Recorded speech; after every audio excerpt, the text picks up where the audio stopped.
Bismillah ar-Rahman ar-Rahim. Nahmadu wa nasalli ala Rasul Kareem. Assalamu alaikum wa rahmatullahi wa barakatuh. Welcome to this time. I'm not sure where you guys are. Firstly, the international greeting of Zoom. Can you hear me? Yes. Alhamdulillah. And where are you guys from? I mean, just curious. Assalamu alaikum.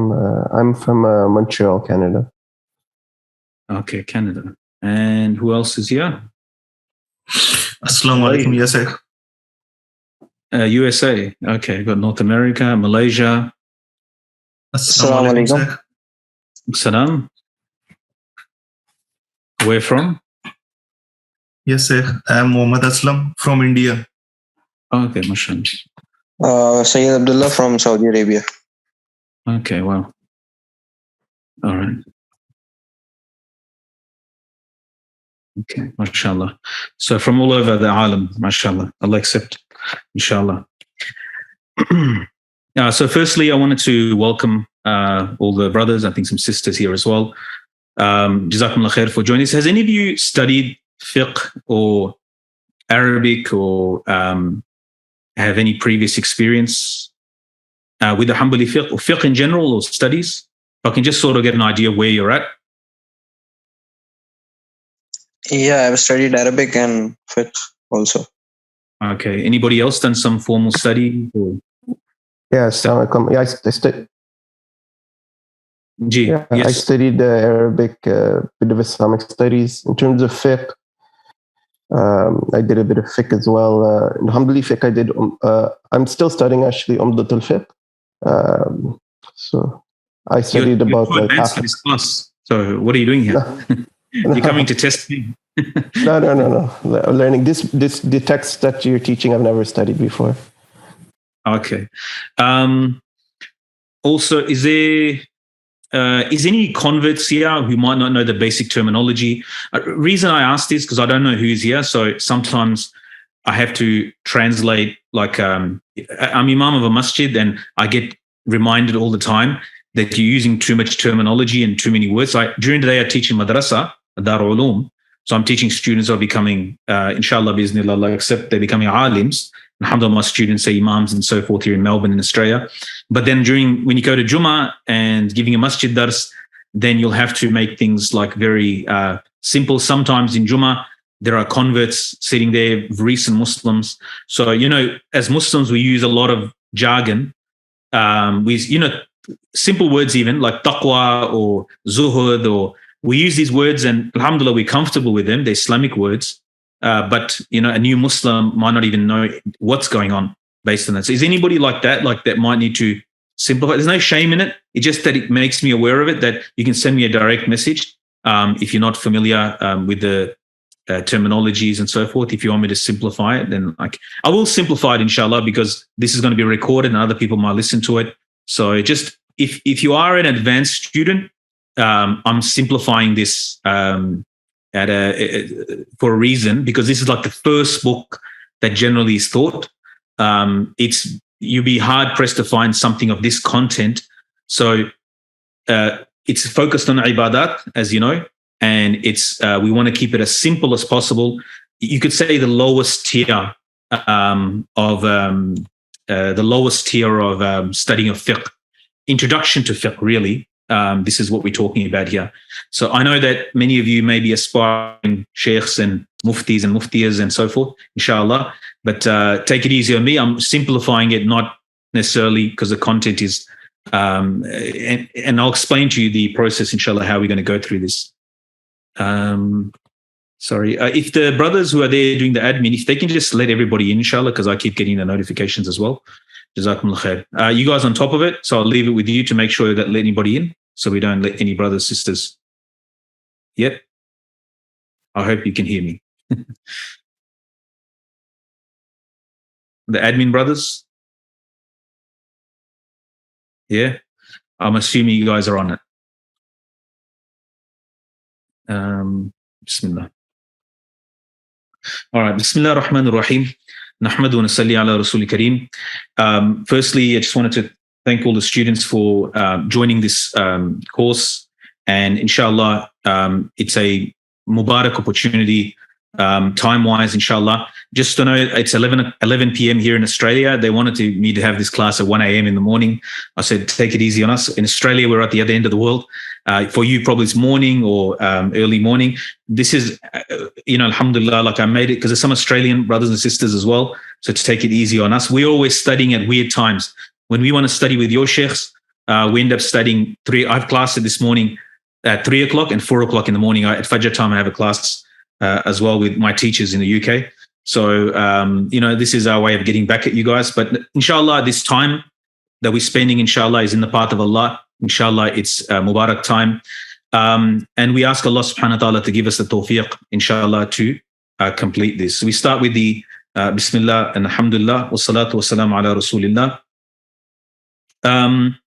The purpose, firstly, regarding this text, Shaykh, I did this text via Shaykh Dr. Mutlaq Jasir, Hafidhahullah, in Kuwait.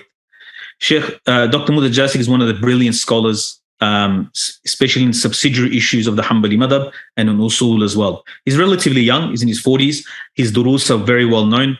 Alhamdulillah, he knows that I'm teaching this course as well, and requested his du'as as well before we commence this, inshallah. The Shaykh, when he teaches this, he reminds us what is the purpose of what are we trying to do through this book. Firstly, he said, and this is very important because some of you might be at different levels in your Islamic journey and knowledge journey. He said it is something that an elaboration for the new person and a reminder for the experienced person.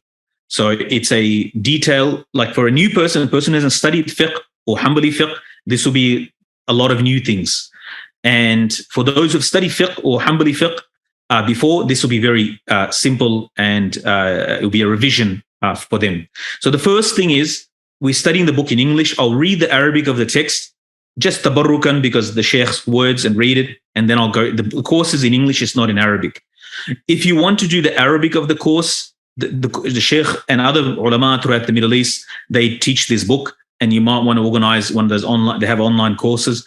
Murtaqa, which is the Shaykh Mutlaq Jasir, is one of the founders of it in Kuwait. They run these courses. The courses are run in Arabic. There are other ulama you can find. There's other books at this level as well. There's a few other books as well. But basically look at the primer, the first book or the first rung of the ladder. So the first thing is to understand actually the book. This is not about detailed commentary, although I will explain things. But the purpose of this course is to solve these texts. It's to solve the basic, to understand text. Because it's in English, it's in our language, so it'll be very easy, inshallah ta'ala, biznillah. Second thing, there's some things that needs to be clarified, elaborated on, or some things that maybe need to be expanded upon. That'll be done, inshallah. There'll be sometimes dalil we mentioned in some shape or form, some dalil we mentioned, very little dalil we mentioned, proofs, the sources. That comes later on. Generally, when fiqh studies, those who have studied before will know, fiqh, of course, is leading to, it's the science of jurisprudence. When you study fiqh, you study at a very basic level with very little dalil. Then you gradually start going to more detail. As you go into more advanced text, then you go into more detailed dalil later on. This is across all the madahib schools. This is a system of studying. It doesn't, not to overwhelm the students. Basically, you need to get a skeleton of the fiqh chapters, the topics that are discussed. What is the final position of the school? This book represents, and like many, many other books as well, they represent the final position of the Hanbali school, the Imam Ahmad bin Hanbal RH school. So this is what the fatwa is given upon, according to the school. Right. So we'll start the book, inshallah. I'll just move to this. I'll put everything in slides and Bismillah. So firstly, before we start before I start with the Shaykh's thing, so I'll read you Dr. Mutlaq's sanad. So my teacher's sanad. So he studied this book. He took from Shaykh Muhammad Fawzi Faidullah, rahmatullah alayh, Syrian alim. He passed away in 2017, rahmatullah, who studied this with Shaykh Muhammad Raghib Tabbakh, rahmatullah, who took it from, this is the chain of the book, who took it from Shaykh Kamil al-Muwaqqit al-Ba'li, For those, any Lebanese here? No Lebanese here? There was supposed to be some Lebanese joining from Australia. I don't know what happened to them. But so al-Ba'ali means he's from Ba'al Bak, which is Wadi Biqa. It's a place in Lebanon, in Sham. In Australia, we have like half of our Muslim population almost is Lebanese. So we're very familiar with their villages and towns and so forth. Anyway, for their benefit. He took this book, Kamil Muwaqqat al-Ba'ali, took it from Shaykh, his father, Ahmad al-Muwaqqat al-Ba'ali, who took it from his father, Rahman al-Ba'ali, who took it from his father, Abdullah al-Ba'ali, meaning he studied it, took the ijaza for it, and he took it from Shaykh Rahman bin Abdullah al-Ba'ali al-Hanbali, who is the author of this. He was originally from Ba'al Bak, which is in present-day Lebanon, which is part of Sham, and he mentions here that he's Halabi and he's Damashqi, meaning that he lived in these different places. Halab is Aleppo. May Allah subhanahu wa ta'ala make the situation with brothers and sisters there easy. And Damascus, and he's al-Hanbali. His date of birth is the 20th of Jumad al-Ula, 1110 after Hijrah, 1699. So 323 years ago in Ba'al-Bak, present-day Lebanon. His father, grandfather, and great-grandfather were all revered scholars, along with his older brothers, Shaykh Muhammad al-Hanbali and Shaykh Ahmad, the author of Rawd al-Nadha, explanation of Kifayatul Kafi al-Mubtadi. He memorized the Quran at the age of 10. Shaykh al-Awad al-Hanbali al-Nabulsi. Nablus, as you know, is a city in Palestine. And who taught him al-Jurumiyya in Arabic grammar and Akhsar al-Mukhtasarat. He studied Shaykh Awad for many years, gradually developing and maturing in his knowledge. After his father passed away, he remained under tutelage of his brother, Shaykh Abu al-Muwahib al-Hanbali, for 5 years, learning fiqh and hadith. The next teacher that he studied with the scholar Abdul Qadir al-Taghlabi, author of Nail al-Ma'arib, a very, very important book in the madhab. You could say at intermediate or advanced level text, a very encyclopedia of rulings for 15 years. So it wasn't a 12-week course, right? The journey, even I went to madrasa 6 years, 7 years, 8 years. He studied one of his teachers, 50. He's already studied with several people already, learning hadith, fiqh, grammar, Arabic grammar, inheritance, and usul. His third influence, he also attended the lesson of Shaykh al-Ajluni. For those who know, does anybody know who Shaykh al-Ajluni is? The author of Kashf al-Khafa. So it's a book that one of the great muhaddiseen told me that, I said, look, I don't have time to go into detail studies of hadith, mainly because I'm so busy. So that was a book that was recommended to me. So that's one of his teachers he commentated on Sahih Bukhari in the Umayyad Masjid for approximately 9 years. Later, traveled to Aleppo and remained there studying hadith, logic, usul, grammar, and rhetoric, balagha, this is to do with language. He had numerous teachers. He also possessed the shortest chain of narration, Sahih Bukhari, which was a mere 10 narrators. Kind of remarkable that, we're talking over 1,000 years almost. So there must have been very old. Each sheikh in it must have been very, lived to a very ripe age, narrated to, and so forth. Generally, this is something that ulama look for, is to get hadith narrations from a short chain. Imam Ba'ali was praised by many scholars and was known for seeking knowledge his entire life from his numerous teachers. Al-Muradi says the sheikh, the scholar, about him, praising him. The sheikh, the scholar, the virtuous, the righteous, was a faqih, proficient in the Islamic sciences, in particular the various recitations, different styles of reading Quran. Ibn Badran, he was the mufti of the Shaykh Ibn Badran, rahimahullah, he was the mufti of the Shafi'is in Damascus, in Duma, in Syria. He passed away in the 30s or 40s, and he was a faqih. He called him that he was a faqih, a jurist, an expert, eloquent, a poet. He authored numerous books. Imam al-Ba'ali remained in Aleppo, in Halab, with support from numerous righteous people who supplied him with the livable wage and whatever he needed to live until his passing in 1192 after Hijrah. May Allah subhanahu wa ta'ala shower him with mercy and fill his grave. Nur, Ameen, Ya Rabbil Alameen. Bismillah ar-Rahman ar-Rahim. We'll start the text. Just make sure, keep an eye on the time. Okay. So we've got an hour and 15, inshallah, from now, and hopefully I can cover the section that I prepared for today. Bismillah ar-Rahman ar-Rahim. Books of Islam, generally they start with Bismillah or Alhamdulillah. This book starts with both Bismillah, Alhamdulillah. Bismillah in following the book of Allah subhanahu wa ta'ala, in the sense that the Quran starts with the name of Allah, Bismillah ar-Rahman ar-Rahim. Also, we start our Islamic texts with Bismillah Rahman Rahim. And there's a narration that anything that starts with the name of Allah, if it doesn't start with it, then it's cut off. It's deprived the barakah. So we hope, inshallah ta'ala, and even the Shaykh himself. So just to let you know, you guys are in countries where it's very easy to get these books. So for the ones that might be learning Arabic, you might want to consider, I think this might be reversed on your screen. So it's called Bulooghul Qasid. Bulooghul Qasid is a commentary of the author himself. So he wrote Bidayatul al-Abid, Imam al-Ba'ali rahimahullah. He wrote his own commentary on his own book as well. So this is a commentary in Arabic. The English that I'm using is based on Shaykh, I think this is reversed. Is it reversed in the camera? Or am I just... No, it's looking fine. Okay, so it's so this is Bidayatul al-Abid, Shaykh John Starling. I think he's based in the UK now. He studied with Shaykh Mutlaq as well. So he did a translation. Although you'll have the slides and access to the slides, I would advise you can get this on Amazon. I would advise you to invest in a copy of your own book, Bidayatul al-Abid, Shaykh John Starling translation, inshallah. Someone put a comment. Okay, so mashallah, someone's got the book already. I'll reward you. This is a book that I translated, Imam al-Qaddumi. It's a shameless plug for my book, but we're going to go through this as well. So it's your choice if you want to buy it or not. It's available on Amazon as well. It's called the Hanbali Fiqh of Worship. This book it's written by an alim, Imam Qaddumi, who passed away in the early 20th century. The reason why studying the later ulama, they've sorted all the things out and they've presented in a way that's a bit easier for us to digest. It's a really good book. It's 106 or so question answers, covers 500 masad. So we're going to go through this as well, inshallah. Hopefully we'll have the time. At the end of the class, we'll go through this. It'll be like a recapping of everything, sort of like rapid fire, inshallah. Let's see. All right.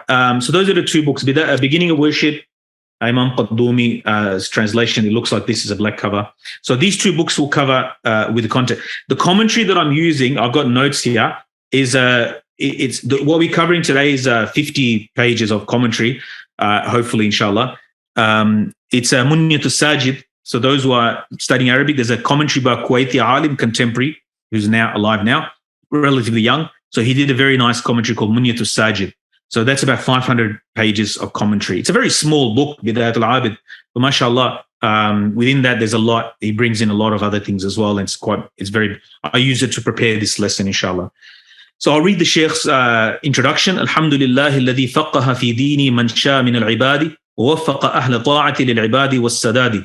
والصلاة والسلام على سيدنا محمد الهادي إلى طريق الرشاد وعلى آله وأصحاب السادة القادة الأمجاد وعلى تابعين بإحسان الصلاة دائمة متصلة إلى يوم المعاد. أما بعد فقد استخرت الله في جمع مختصر مفيد مقتصرا فيه على العبادات ترغيبا للمريد والتقريبا للمستفيد في فقه الإمام المبجل أبي عبد الله أحمد بن محمد بن حنبل وسميته بداية العابد وكفاية الزاهد. ومن الله تعالى أرتجي له القبول والنفع لكل من اشتغل به من وسائل ومسؤول إنه أكرم مأمول. So let's go through that, inshallah. So read the translation. In the name of Allah, the most gracious, the most merciful. Bismillah ar-Rahman ar-Rahim. All praise belongs to Allah, who bestows understanding of the faith upon whom He wills, from the slaves, and grants stability to the obedient for ibadah and uprightness. So first he praises Allah subhanahu wa ta'ala, praise of Allah, that all the praises that are there, all that is worthy of being praised is from Allah. So we praise Allah, all the praise that are there, and that in that He gives understanding upon whom He wishes from His slaves, and gives the ability, the ability of tawfiq, the ability or the tawfiq, the strength for ibadah, worship and uprightness. We ask Allah for eternal and continuous praise and peace for our Master Muhammad, our leader Muhammad, Sayyidina Muhammad sallallahu alayhi wasallam, the guide to the true path of truth, for his family, his honorable leading and exemplary companions, and all who perfectly follow them until the day of return, meaning the day of judgment. I have sought Allah's guidance. He said, I prayed istikhara. In authoring, the istikhara is not done to do this good work. The istikhara may be done for, generally the rule is, you don't make istikhara on doing good deeds. You do istikhara for when I should do the good deed. Like, for example, should I go Hajj this year or next year? Is it safer to go now or better go now or next year? Or should I, like in terms of the time and the way you're going to do it, not that whether you should do a good act or not. There's no istikhara for doing whether you should do a good act or not. I have sought Allah's guidance in authoring a beneficial and concise manual restricted to the acts of worship. Fiqh books are divided generally in 4 quarters. You got the quarter of ibadah, worship, which is what we're covering in this course. You've got the quarter for family law, deals with talaq, nikah, all those matters, right? Related to family law, family life, the laws of that. Then you've got the quarter of trade, business, financial matters, business law, you can put it as that. Then finally to do with court rulings, court function, judgments, capital punishment, criminal law. Probably generally can put that under criminal law. Just trying to make parallels between modern legal systems. You probably heard these words in the news, or you maybe gone to court, so you're probably familiar with these words. So generally that's how it's divided. So we're covering the one quarter of one quarter which is focused on ibadat. Inshallah, in the future there'll be courses to do with the other quarters as well, and gradually they'll be done in a level building up on this is a base level. Inshallah, later on we'll do in English probably at a basic and intermediate level, but I think advanced level requires I think people should learn Arabic if they want to do advanced studies. Fiqh Arabic, just a side note, advice. Personally, the easiest way to learn Arabic is through fiqh. If you learn basic nahw sarf, you can navigate a fiqh book, because fiqh book is a legal manual. It's kind of relatively boring in the sense of it's legalistic. It's very few grammatical rules that are present. I counted in a page once. I was teaching brothers who did 10 weeks of Arabic classes, and I got them to read and translate a fiqh book, this book. And they, because you're not learning balagha and eloquence and flowery language and poetry, which Arabic is a very big word, like to learn a language and all the ins and outs of language. But if you focus on one thing, all right, Arabic for a purpose, then you can actually learn Arabic through a fiqh manual. If you just know basic nahu, basic sarf, you'll be able to navigate. And especially Dr. Mutlaq, mashallah, barik alayh, in Kuwait, my teacher, he, if you listen to his durus, his Arabic is almost 100% fusha. Every now and then he'll chuck in a Kuwaiti slang, which just throws everybody, all of us off. If we don't know the slang, then we're just scratching our head. What did you just say? But generally, when you listen to his durus, and especially the ulama in the Gulf region, their Arabic, when they give the durus, it's very articulated very nicely in Fusha. Shaykh Amir Bahjat as well, if you listen to his durus in Hanbali fiqh, they're really, really good. The Tahil courses, very clear the Arabic. Very rarely he will rely on I don't think I ever heard from him a colloquialism, like a local slang Arabic. Anyway, so he made istikhara, and he's writing on the acts of worship based on the jurisprudence of the venerated Imam Abu Abdullah. That is the kunya of Imam Ahmad. So you see in books, the students will call him Abu Abdullah, Abu Abdullah. So many Imams had this, but is the kunya or the honorific title, like because his son's name was Abdullah. He also had 2 sons, Abdullah and Salih. Imam Ahmad bin Hanbal, to encourage the disciple and grant him access to those seeking benefit. He said, I'm writing this for 2 reasons. The fiqh of Imam Ahmad, to be taught the worship, Kitab al-Fiqh of Imam Ahmad, according to Imam Ahmad bin Hanbal, to encourage the murid, those seeking to get close to Allah, those seeking to be on the path of spiritual progress, getting close to Allah subhanahu wa ta'ala, and give access to those seeking benefit. If you want to benefit in dunya and akhirah, then I'm making this book available to you. I've called it Bidayatul, al-Abid wa Kifayat, al-Zahid. The name says it all. Bidayatul al-Abid. Shaykh John Starling, what does he call it? The commencement of the worshipper. This is the start of the worshipper. We have been created for ibadah. Allah subhanahu wa ta'ala says, وَمَا خَلَقْتُ الْجِنَّ وَالْإِنسَ لِيَعْبُدُونَ. I did not create jinn and insan except to worship me, except to worship Allah subhanahu wa ta'ala. So if that is our purpose of life, here is a book for you that to show you how to begin that journey of being an abid. And Kifayat al-Zahid, it is something that is sufficient, makes the name, this is the translation of the name, that suffices the ascetic, the Zahid, the one who turned away from the dunya.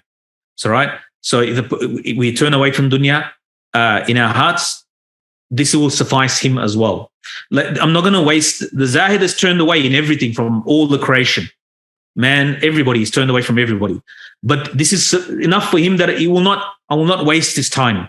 If he's turned away from the dunya to Allah, then I will not waste his time with unnecessary things. I'm going to give him whatever, just enough what he needs that he can do his ibadah correctly, not distracted to dunya, to me, or to people, or to academics and so forth, because he's got another purpose. I hope that's clear. You understand what the name of the book is. I request that Allah accept it and benefit everyone, both inquirer and inquired of, who busies themselves with it. Inshallah, we are busying ourselves with it.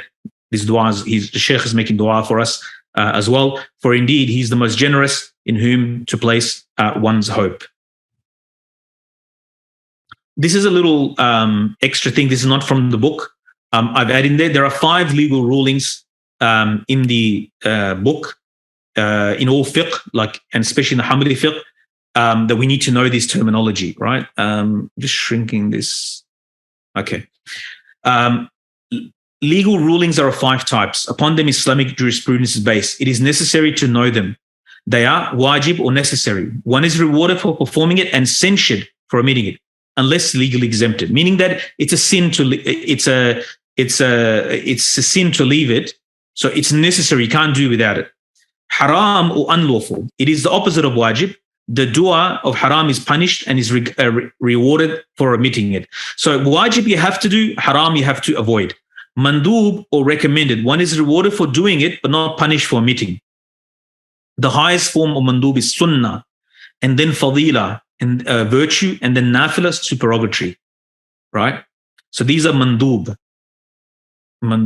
So this is a middle category. And then you got makruh or offensive. It is the opposite of a mandub, which is one is rewarded for omitting, but not punished for performing. So if you do a makruh thing, it's not haram, but if you leave it and avoid it, meaning we should avoid it. Makruh, if you find something, it's only makruh. No, makruh is something we should avoid. We're rewarded for it.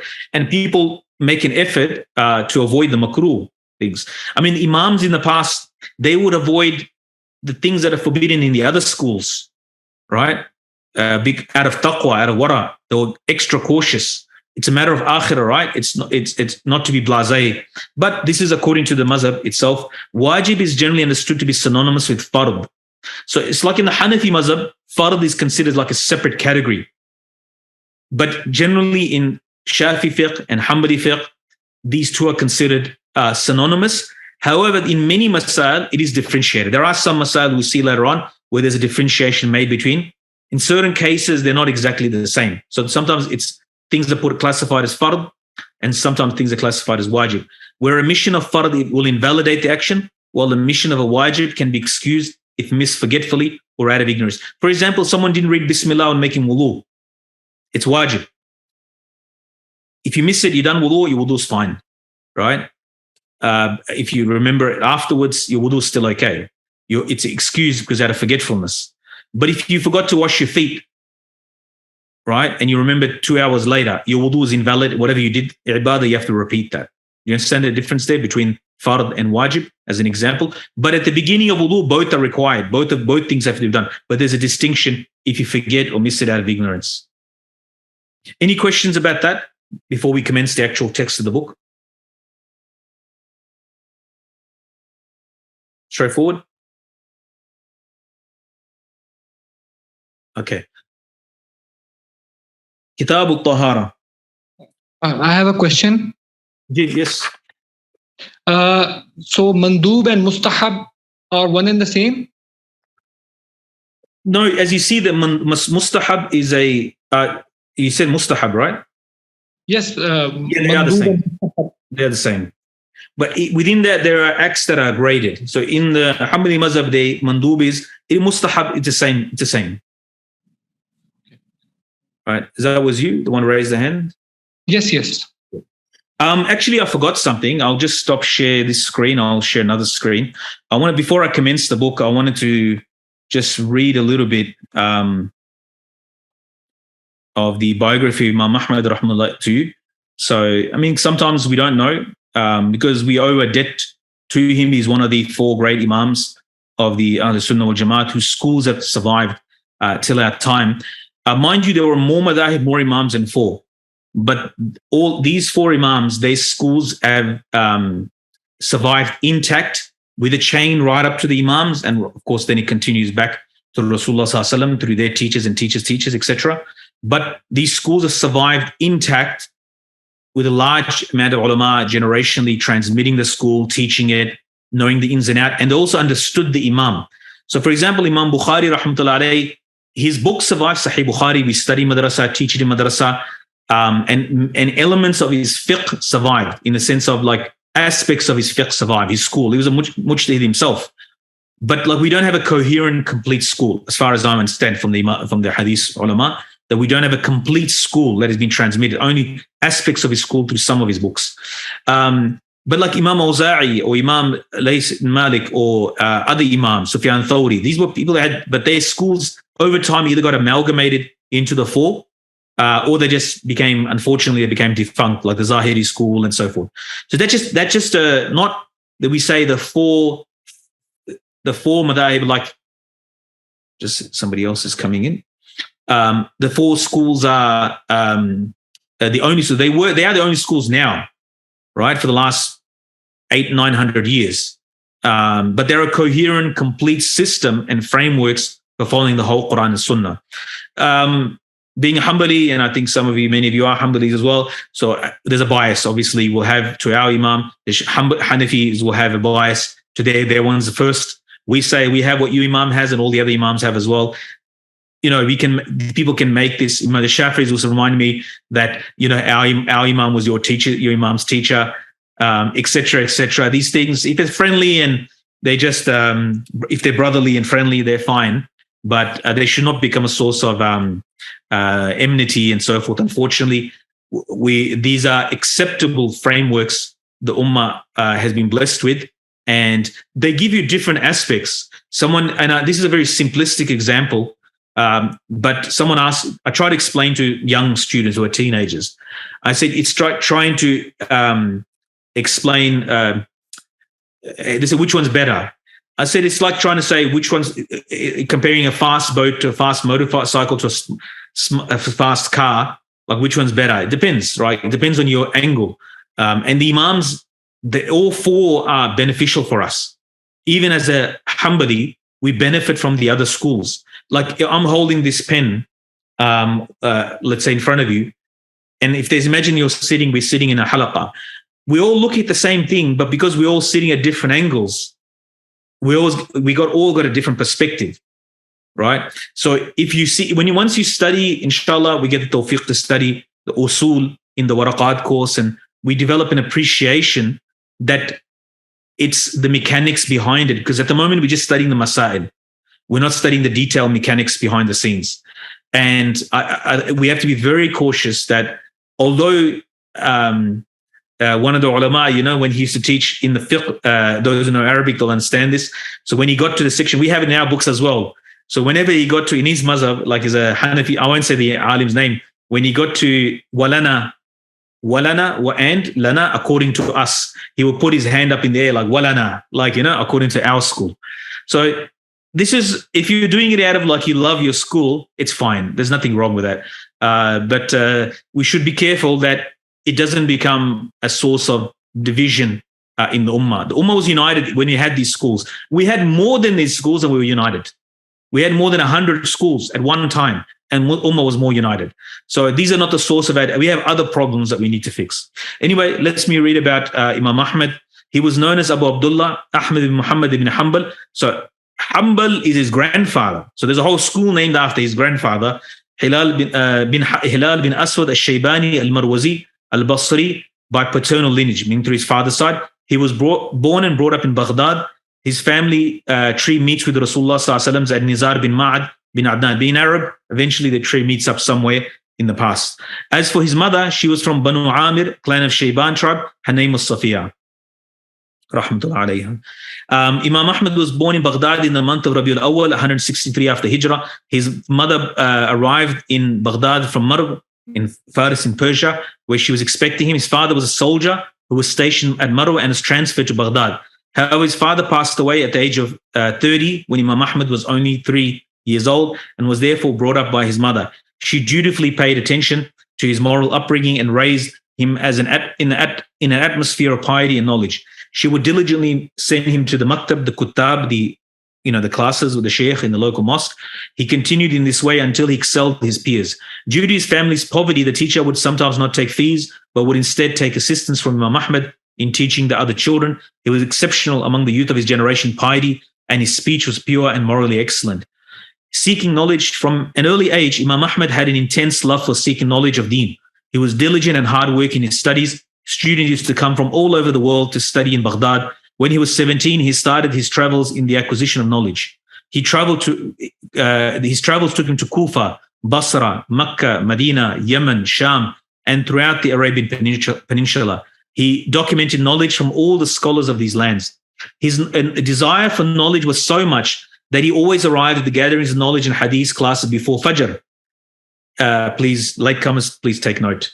His mother would hold him by his clothes to stop him leaving home so early. She would say to him, not until the adhan is given. I mean, that's how eager he was.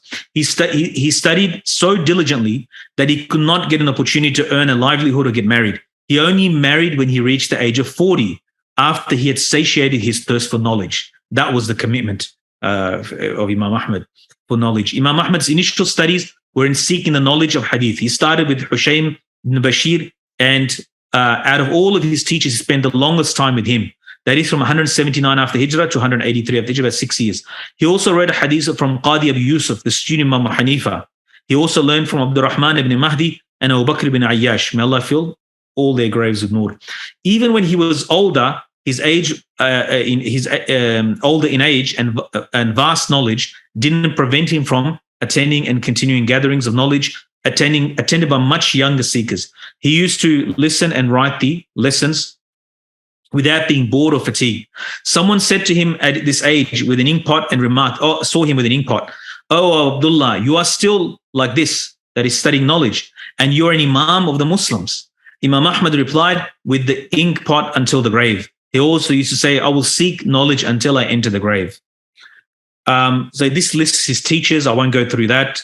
This is at the end of the book. I put these appendices. This is a translation I did from a book that the Kuwaiti, someone did a comment. Yeah, I already answered that. There is, in the Hanafi madhab, definitely there's a difference. I mentioned that before, that there is a difference. In some masail, generally it's not. There's a difference between fard and wajib. So there is in some masail, there is. So it's not totally, they're not totally synonymous. So this is the research unit of Awqaf, the religious ministry in Kuwait. They did a book on the 4 schools. So I just translated and added appendices to my book, or the translation of the book.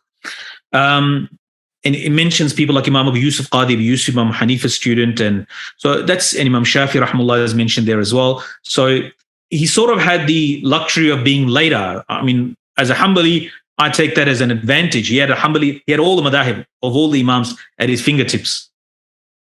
He mentioned some of his students. You'll recognize some of these names. Imam Bukhari is a student. Imam Muslim is a student. Imam Salih and Abdullah, his 2 sons. Hanbal, his nephew. Imam Abu Dawud al-Sijistani, rahmatullah alayhi, was also his student. Yes, brother Arafat. Was Imam Shafi'i also a teacher of Imam Ahmad ibn Hanbal? There's in this, according to this translation that I did, according to the ministry in Kuwait, they said they present him as a teacher. Other books present him as a contemporary. Wallahu alam. Basically they took, because Imam Shafi also benefited from him, but I think Imam Shafi is also his senior as well. So we can say his teacher. But there are some I've read in books that they consider him, they say that he's not the teacher, he's a contemporary. Wallahu alam. Regardless, he spent here, when you read this, you'll understand a bit further. When one reflects in the life of Imam Ahmad, and that at the beginning of his life, he was a student of Qadi Abu Yusuf, the student Imam Hanifa. At the end of his life, he was a student Imam Shafi. One realized that Imam Ahmad spent a considerable portion of his life in the acquisition of the science of fiqh and attained depth in his knowledge. Abu Qasim al-Jubali stated, whenever Imam Ahmad bin Hanbal was asked regarding any issue, it was as though the knowledge of the whole world was before him. Ibrahim al-Harbi said that when I saw Imam Ahmad bin Hanbal, it was as though that Allah had blessed him with all types of knowledge of all eras and generations. He used to speak from it what he wished and left what he wished. From the vastness of his knowledge and understanding was that he became a reference for others and had intimate knowledge on the methods and jurisprudence of all of the other madhabs and knew the finer points of their schools.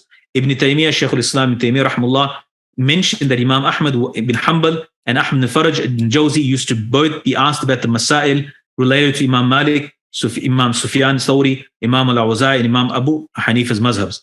Many great Imam Ahmad and Imam Shafi were contemporaries whose association lasted over 40 years, and he benefited from Imam Shafi's fiqh and knowledge. Imam Shafi traveled to Baghdad twice, and both times Imam Ahmad studied with him.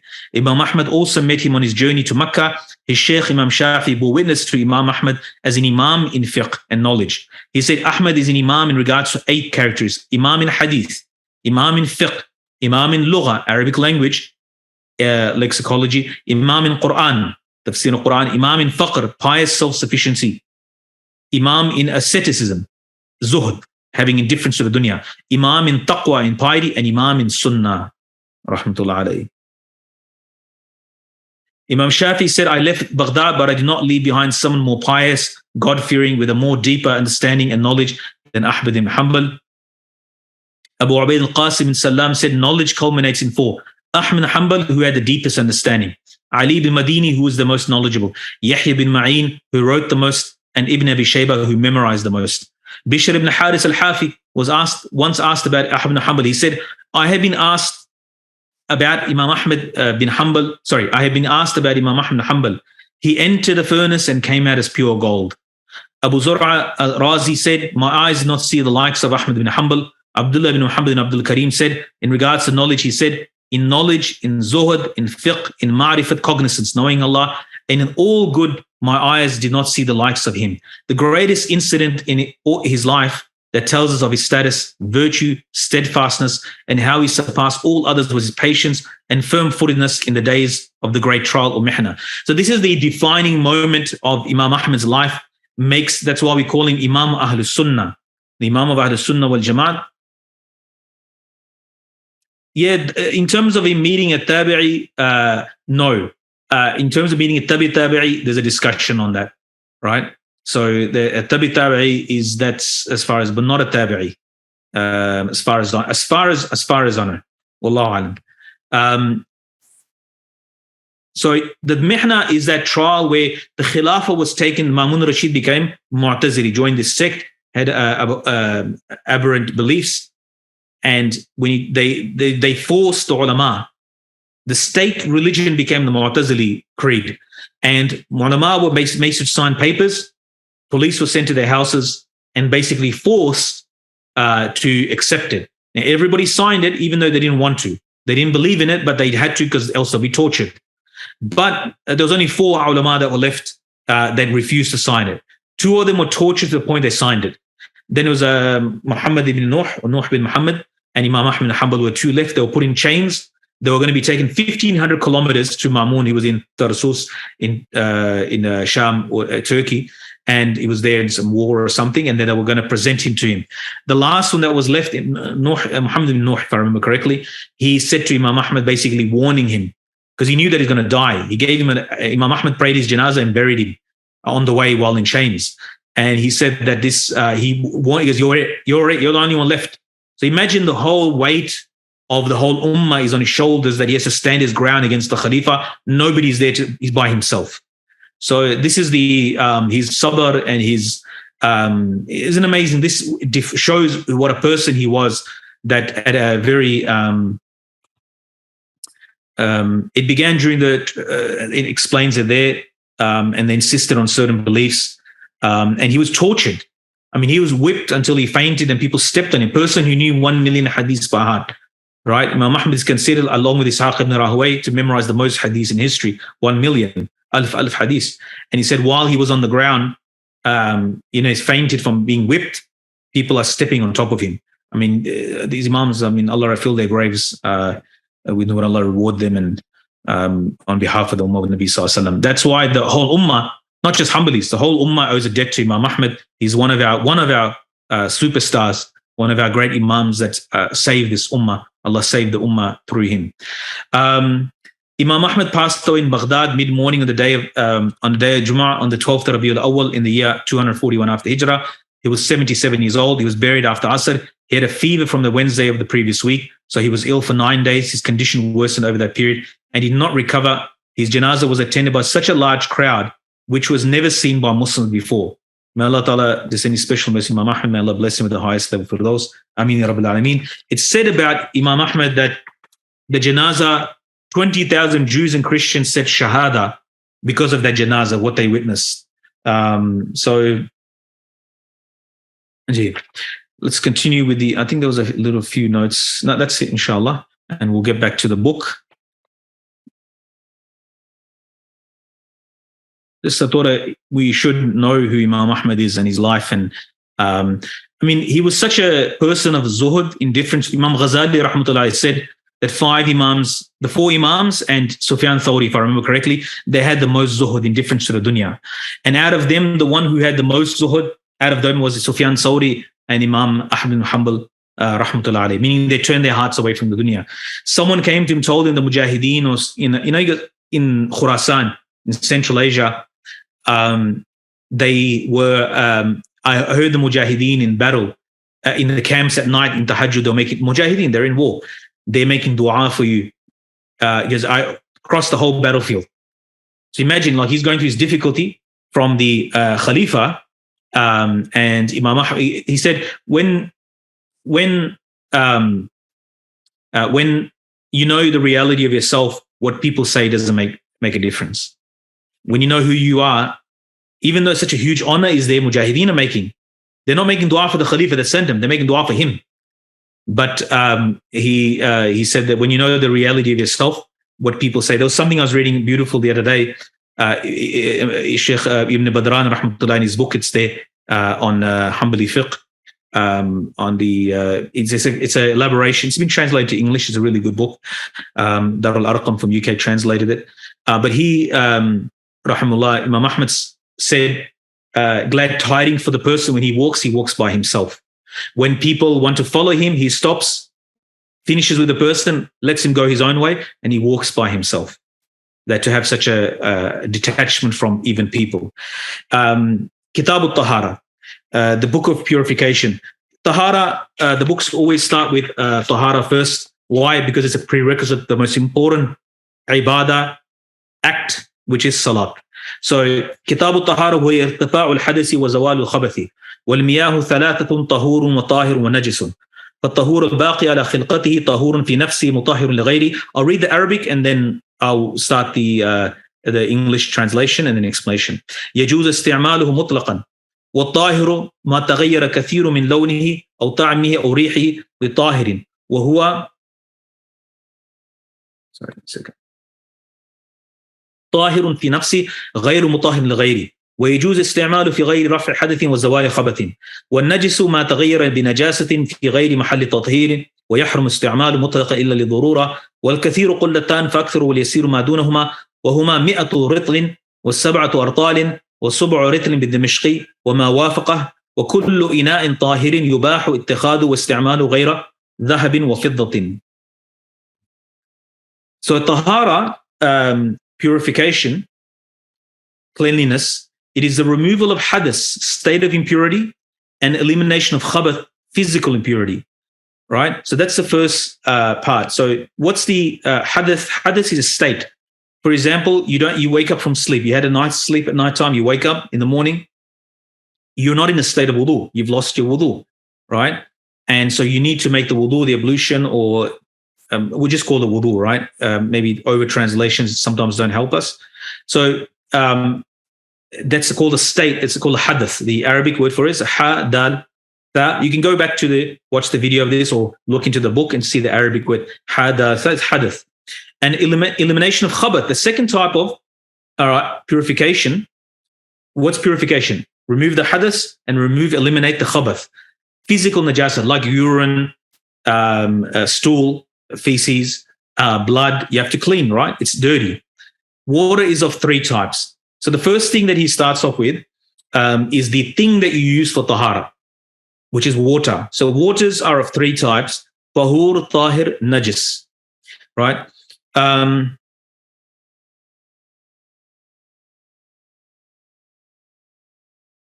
In terms of removing the state of impurity, before I just continue with the water, the ulama mentioned, like, what is hadath? Dr. Mutlaq, he was explaining this in his explanation of this, that what is hadath? Hadath, some say that which exits the private parts. Some say that it is the action of answering the call of nature, you go to the bathroom. Some say it is a characteristic that is connected to the body, a characteristic, right? That is connected to the body, which prevents you from performing certain worship. So like I gave the example, you wake up out of sleep in the morning. So you've slept in your bed, you wake up in the morning, you're in a state of hadath. Now there is a state of impurity attached to you that prevents you from performing salat. The fourth explanation is al-mana. It's the meaning of hadath is that which prevents you from salat. The third one is the Shaykh Mutlaq said is the best. It perfectly explains what hadath is. The water is of three types. So let's go through each one. Tahur. Taha wa tahur. That which remains in its natural state. It is intrinsically pure and can purify. This is the most important part of tahur.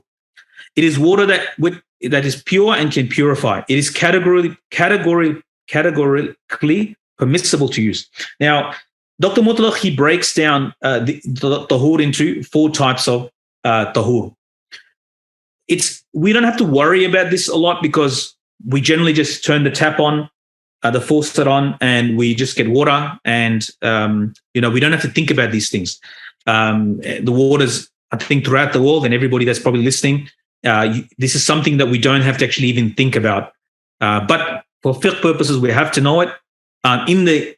Maybe there's in a situation where, Allah forbid, that we reduce to a situation where we might have to look at the water and is it fits the category of tahur or not. So the first one is tahur. If you break down tahur into four, first is tahur ghair makruh, tahur that is not makruh. So this is water that is not its normal water, in its natural state. And this can include water like in a dam, even if leaves fall in it, it changes slightly. Sometimes we leave water in a bucket. It gets the smell of the plastic, right? You maybe experience this or not. But, there's an effect that comes from something that is not necessarily dirty. This is perfectly fine. No issue with that. Then there's a tahur. It's water. But something pure fell into it, like oil, for example. But it's separate from the water, right? So oil, but it hasn't fully mixed into the water. So if you put oil into water, it usually floats. So the water underneath is still water. So you can use it for wudu, even if oil comes on you and whatnot, as long as the limb gets washed. And then there's tahur that is haram. So the water is clean, but it's haram. Does anybody know what type of water could be haram? Water that has been stolen. Yes, jazakumullah khairan. So maghsoob. So water that is stolen or usurped, that's the actual translation, that is being, like someone goes into a shop, some namazi, some musalli goes into a shop, grabs a bottle. You have to think about this hypothetical situation that grabs the water. In the old days, people carried water with them on their camels or their ride and so forth. So water was valuable, right? In the desert and so forth. But here, let's say someone grabs a bottle out of a shop and then makes wudu. This is not permissible. Firstly, it's haram to do that, stealing. And then the wudu is not actually valid. So if he makes a wudu, it's not a wudu.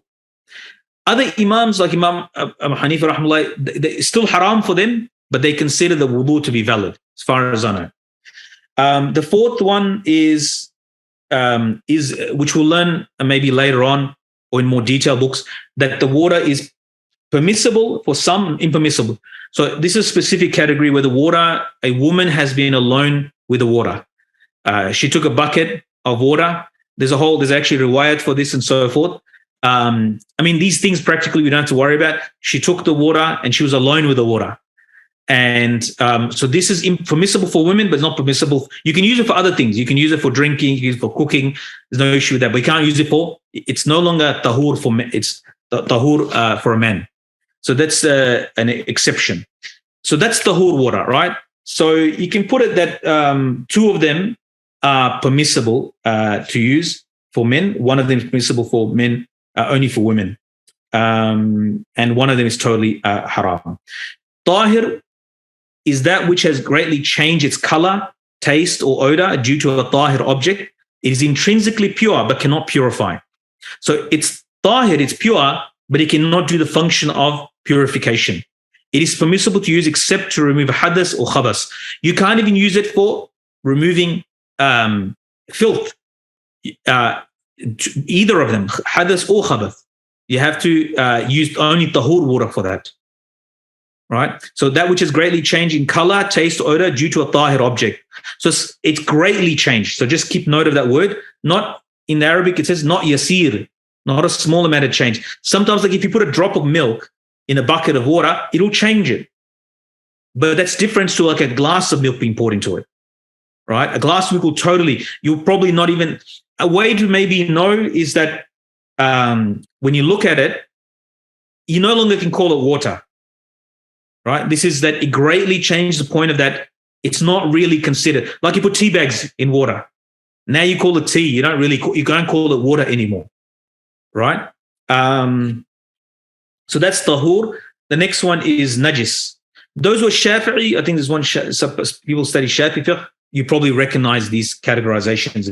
They're very similar. Najis is that which has changed due to najasa, except on the location being purified. It is categorically impermissible to use unless in dire need. So let me just bring up the commentary of that.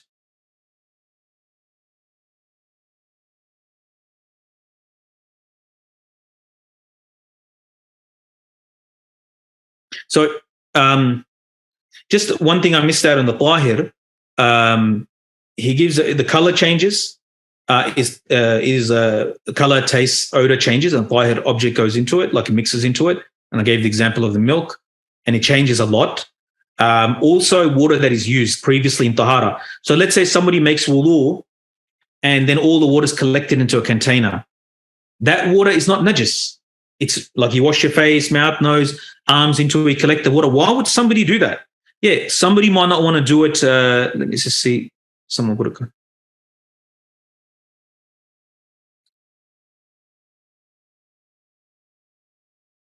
Okay.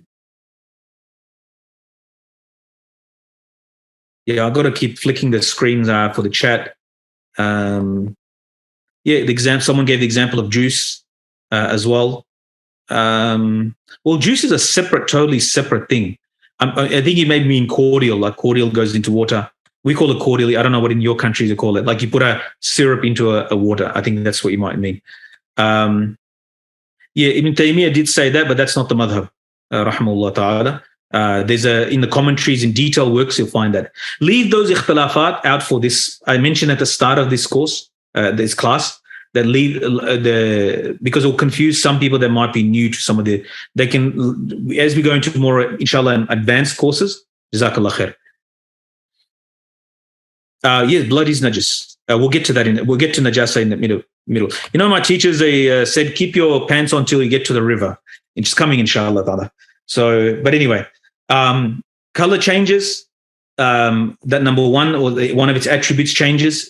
This is for tahir. It's pure, it's not najis. You can use it in cooking, you can use it for other things, but you cannot use it in removing hadas or khabas, remove the state of impurity or actual impurity. Water that is used, mustamal or used water. Number three, if the hand, okay, this one, if you wake up from the sleep of the night and you dip your water into, let's say, small amount of water that has a bucket of water, and you dip your hand into it without washing it first, right? It'll make that water unusable for tahara, right? And as far as I know, I think this is a specific masala to the Hanbali mazhab. I'm not sure if it's in the other madhahib. That if you dip your hand into let's say a bowl of water, remember in the old days, we don't have to worry about a lot of these things because we have taps today. But let's say you've brought water in for Fajr and you put the bowl in your house. You woke up from the sleep of the night. You dipped your hand into the water. What they used to do is you tip the side of the bowl and you wash your hand outside. Then you can use it to make your wudu. But they didn't do that. This water is unusable. You can use it for anything, but it's tahir. It's no longer tahur. And the last, it mentions, I think that's 3. Yeah, the last wash of removing najasa. If you have najasa on your body, remember that when you're putting water on it, right?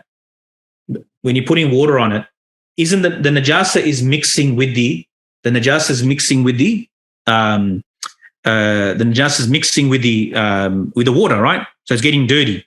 But the last one, right, is considered would be considered tahir. The last najasa, the last wash that removes the najasa and doesn't change. There's no najasa in it. If najasa is in it, let's say there's stool, feces on it, and you keep washing it of the body, like you're washing the feces of the body. Let's say Istinja. You keep washing, and then the last one, the water that leaves, right, that is tahir, but not tahur, as long as it doesn't have any effect of the najasa in it. These are the breakdown of the tahir. Then najis is what has changed due to najasa, except on the location being purified, right? As I explained before, if you're washing something, najasa, when the water is touching it, it's becoming mixed with najasa, right? So that's an exception because that's in the process. It's part of the process of purifying. It is categorically impermissible to use unless in dire need, right? Water that is najis, that has got najasa in it, unless you have a life, like if that's the only thing you can drink, there's nothing else available. That's, of course, you can drink. There's many things that are haram that will be halal because it's a matter of survival. But as for under normal circumstances, that water is najis. Again, as I said, these are things that we don't have to think about. There's a bit of in the book, a strange, Dr. Mutlaq pointed out, because some of the ordering of the book could have been improved because it sort of jumps from one masala and then, so remember that water, in terms of its quantity, are 2 types in the Hanbali fiqh, similar to the Shafi'i, similar to the Hanafi fiqh. There's a small amount of water, Mount Qalil, a small amount of water, and Mount Kathir, a large amount of water. The definition in the Hanbali fiqh of what is a large amount of water is when it reaches 2 qullas. It gives the abundant amount of qulla or more, and a meager amount is lesser than that. They're equivalent to 107 Damascus pounds. That's what Shaykh John Starling has translated, or whatever is comparable. Tahir vessels are permissible to keep and use as long as they are neither gold nor silver. So that's a separate masala. As for the amount of water, the 2 qullas, how much is it? There's a lot of debate and discussion about this. If you see generally English Shafi fiqh books, Sheikh Musa Ferber's books, you'll see them at 216 liters, like sort of like a standardized amount. If you look in, according to Sheikh John Starling, I think he put us down as 190 liters. If you look at other explanation by other Hanbalis, they say 350 to 500 liters. Other books, Sheikh Wahab al-Zuhaili in his calculations of a Hanbali book that he did, some say it's 180, 198, 270. You can say it's somewhere between 200 and 500 liters. If we go with the Sheikh John Starling's one, the Shafi fiqh one, about 200 liters, 2 bath tub full, right? Qulla is a large earthen container that a very strong man can lift. Now, what's a very strong man? This differs, right? If you know strongman competition, they can lift 300-400 kilos. So then, like, you have a sort of like a little bit. You get a variation of what. But let's say we go with the 200, roughly. I'm just rounding it so you can remember. 200 liters. Again, these are things that we don't have to worry about. Anything less than that is considered small amount of water. Anything bigger than that is considered. How does that affect anything? If it is less, and any najasa falls into it, right? Even if it doesn't change, the water is no longer usable. It's considered najis, right? So you have to pour it out. Let's say you have a bucket of water, a drop of urine goes into it. Nothing changes in the water. No smell, color, odor, or anything changes. As per the madhab, that water is unused, it's najis in itself, you have to pour it out. You can't use it for cooking. If the water is more than a 200, which is one of the amounts, right? 190 or 216 liters. If it's more than that, if it's more than 200 liters approximately, or the amount that people have decided that it is, I would say the 190 and 216 are good amounts. I'm averaging it to 200. If it's more than that, if najasa falls, sorry, the comments coming in hard and fast. Got to keep up with them as well.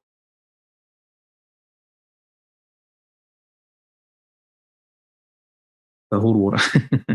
You're asking a lot of questions, things that you'll never do in your life. But anyway, as for the commentary, I think you're referring to the commentary of the book. You guys are in, if you're in anywhere other than Australia, you'll be okay. You probably find it on Amazon or Jamaloon or Azhar Academy in the UK or some other bookshop. If you're in Australia, it's very painful, expensive to get books. So I don't know. You can find a PDF probably online. If you're talking about the comment, Bulooghul Qasid is the name, Imam al-Ba'ali. If the musta'am water, so the musta'am water, if you're ever going to mix the water, you mix it with tahur and it's more tahur water than musta'mal, as far as I remember, then that water becomes, that is usable. Wallahu alam. So where was I? If the water is more than 200 liters, the only way that it can become unusable is that so much najasa falls into it that it becomes, the smell, taste, or color changes. Right? So the qullatan is the amount, that's the threshold. Right? Somebody else is coming in. The qullatan, the 200 liters approximately, is the threshold. If it's less, it doesn't matter if it changes. If najasa goes into it, it is unusable. It's najis in itself. If it is more than the 200 liters, more than the qullatan, then the only way that it becomes unusable is that it changes. Let's say there's a pool, a large pond, right? And in the pond, it's like 1,000 liters of water. It's way above the qullatan.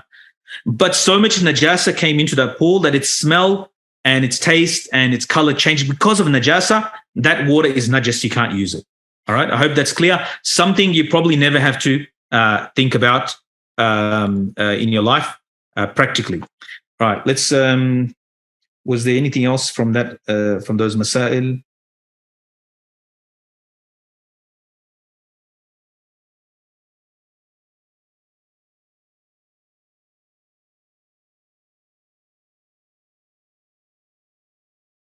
Yeah, and like I said, the najis, so I missed the, there. The najis water can't be even used in cooking. It can't be used for anything. It's totally haram to use for anything. Tahir, you can maybe use it in the garden for plants, I guess. Tahir vessels are permissible to keep used as long as they are neither gold nor silver. So tahir utensils or containers. So we dealt with the thing that you do tahara with first, which is water. Like I said, most of us don't have to worry about where the water is. We're just using tap water and that's all fine. Number one. Number two, now it's talking about the vessel that carries things, something we don't have to think about either because we're generally making wudu from a tap. In the past, they would have to go to a well, then they have their own container. In the container, they fill it up with water, then they take it, and Rasulullah ﷺ did like this. He had a container in his bed. So you can find these containers with the mud amount, the amount of what Rasulullah ﷺ used. You can buy it actually online, the mud amount container, the amount of water, about half a liter of water Rasulullah ﷺ used for wudu, which can be done. The next section is فصل والاستنجاء إزالة ما خرج من سبيل من ماء أو حجر ونحوه وهو واجب من كل خارج إلا الريح والطاهر وغير ملوث ولا يصح الاستجمار إلا بطاهر مباح يابس منقي فالانتقاء بحجر ونحوه أن يبقى أثر لا يزيله إلا الماء والشورة له 3 مسحات فأكثر منقية وعدم التعدي خارج موضع العادة وبماء عود المحل كما كان وظنه كاف وحرم بروث أو عظم وطعام ولو ببهيمة ولا يصح وضوء ولا تيمم قبله. So istinja is the act of removing whatever comes out of the tract, the private parts, with water or stone, or that which takes the place of stone. So water is the liquid. You can only use water. You can't use any other liquid. You can't use juice for istinja. In the Hanafi fiqh, you can use juice. because the point is to remove the najasa. In the Hanbali fiqh, you have to use water. You can't use anything else. Or you do something dry, like a stone, or in our case today, we use toilet paper. So those are the two. You can combine them both. Use the water, then use the paper. That is the ideal, right? But you cannot mix the two.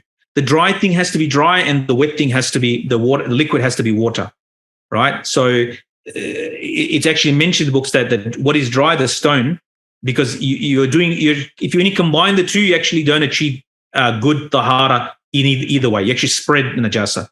It is obligated. So you can use water by itself. You can use a stone by itself, or something dry, toilet paper by itself. It's not compulsory to use water. The ideal is to use both separately. Use the water, and then you clean, or use the toilet paper to make sure get rid as much as possible. Then wash at the end, right? You can dry afterwards. That's a separate act. That's not part of Istinja. That's just drying. It is obligated due to everything that comes out except flatulence. Passing wind doesn't require anything. Anything tahir coming out. So this is a hypothetical, in my opinion. Wallahu alam. Even Dr. Mutlaq said, if you can imagine it, that a stone comes out that's totally dry, right? Something tahir comes out, stone. If it's, let's say you swallowed a stone and the stone comes out totally dry, without any moisture on it, because if there's moisture on it, there's something has come out, right? Or something unsoiled. Istijmar is not valid unless performed with something tahir, permissible, dry, and cleansing. Cleaning with a stone is concluded when nothing remains except or traces, only removal of water. So if you're using toilet paper, the cleaning with the toilet paper, which is same for the stone, is achieved when there's nothing more you can do with the toilet paper except that which can be removed with water. That means istijmar is done. Istijmar is the word for things. So some questions are there. Let me just check.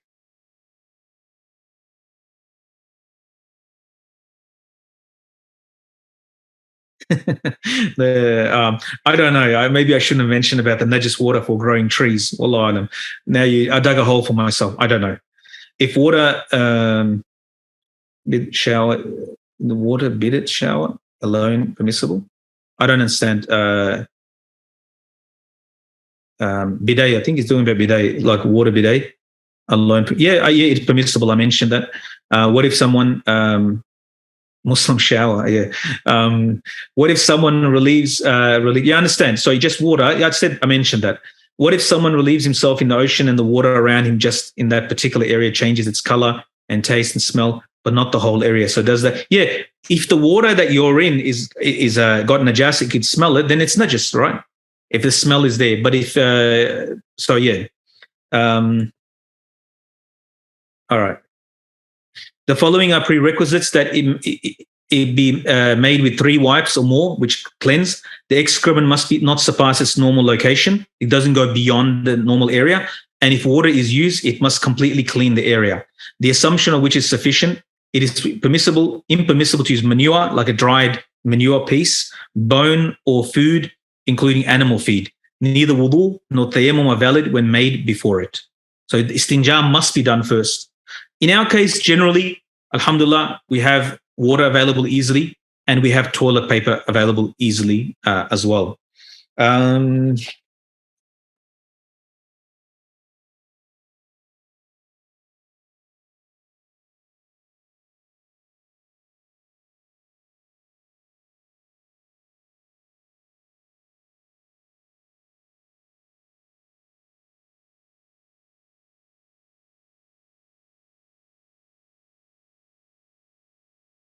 Yeah, and it shouldn't be anything that is used for respect. That is respect, like a book or a piece of paper. I mean, in the past, paper was such a precious thing. It was a tool of knowledge. So, but today, the toilet paper is specifically made for the use of toilet. But historically, paper was something you should never use, something that is a respect. Even you mentioned the tail of an animal or something like that. Maybe the animal's next to you and it's convenient. These are things that we probably never have to, they're not part of our life. So things that are supposed to be respected, like food, should not be used. Drink should not be used. Books, paper should not be used, and even an animal should not be used. As for something coming out that I mentioned before about, Sahaba radiallahu anhum, they said that they went through so much hardship that they said that our excrement came out like droppings, like animal droppings. So it can come out like as a solid, something solid. I mean, that's the hardship that they went through. So let's continue. These are things that it is impermissible to linger longer than one's pressing need. Defecate in water, defecation in water, in urine or in a water place or a traverse path or in used shade or under a fruit-bearing tree of harvest or to face or to turn one's back to the Qibla in open space. So all of these things are impermissible. In the toilet, there are different reasons given. One is if you stay long in the toilet. One is waswasa. It's a place of shayateen. Also, it's actually now, you've probably seen those videos of how bad the toilets are when it flushes. There's all this bacteria that actually is thrown everywhere. So just if someone spends time, it's actually from a health point of view. Dr. Mutlaq was mentioning this and is commentating on this, is actually bad for you. So there are various reasons. And also wasting time in a place you can't do dhikr of Allah and so forth. I remember I knew somebody at university, he had a pile of magazines in his toilet. I mean, that's where he did his reading. So alhamdulillah, he's not like that anymore. But anyway, وَالسِّوَاكُ مَسْنُونٌ مُطْلَقًا إِلَّا لِصَائِمٍ بَعْدَ الزَّوَالِ فَيُكْرَهُ ويباح قبله بعود رطب ويستحب بيابس ولم يصب السنة من استاك بغير عود ويتأكد عند الصلاة من قراءة ووضوء الانتباه من نوم ودخول المسجد وتغير رائحة الفم ونحوه. والسنة البداءة الأيمن في السواك والطهور والشأن كله والدهان واكتحال ونظر في المرآة وتطيب واستحداد وحف الشعر وتقليم ظفر ونطف إب ويجب الختان ذكر وأنثى عند البلوغ والزمن الصغير أفضل. Personal hygiene, the siwak, doing the miswak, is categorically recommended, meaning in all times and all places, something that is good to do, except after zawal, which is disliked for someone fasting. However, on this point, there's quite a bigger differences. This is the official position of the madhab. You can sort of say this is the final position. However, there are, if you go to Iqna', Kashaf al-Qina', other commentaries of Iqna' and other books, and there are imams of the madhab of the school who are of the view that it's open because of the hadith encouraging it, and there's no restriction on it. So before the zawal is permissible with a moist stick, though preferred with a dry one. Whoever uses, fasting person, whoever uses something besides a stick has not conformed to the sunnah. So yeah, it's good that he cleaned or she cleaned, but using a toothbrush or something else, but to be adhered to the sunnah to get the reward of to complete the sunnah-ness, put it that way, then you should use the arak stick, which is what Rasulullah sallallahu alaihi wasallam used. If you use another tree, it's a little bit, you move a bit further away, it's closer to the sunnah. If you use a toothbrush, yes, you're getting the objective of cleaning them out, but there is a sunnah that has been left. It is emphasized before prayer salat, recitation, when making wudu, waking up from sleep, entering the masjid due to change of breath. It is recommended to do the following. Begin with the right side of the siwak, right? To